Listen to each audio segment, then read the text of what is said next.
Cara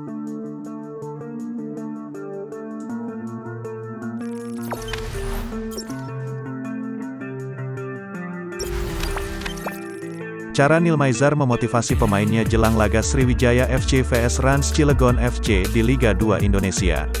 Sriwijaya FC menjalani partai penentuan melawan Rans Cilegon FC pada hari Rabu, tanggal 22 Desember tahun 2021, malam. Tim Laskar Wongkito kini baru mengoleksi 3 angka dan berada di posisi ketiga klasemen sementara grup X sebelumnya.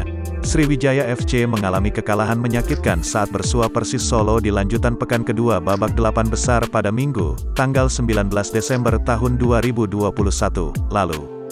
Laskar Wongkito dipaksa menyerah 2-0 saat berhadapan dengan Beto Chess di Stadion Pakansari Cibinong, Bogor.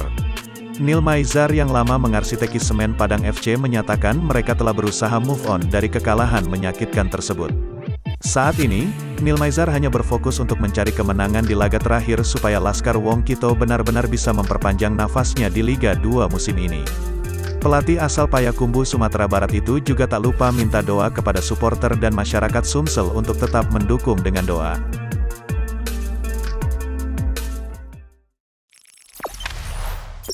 Jangan lupa subscribe, share, komen, dan like ya!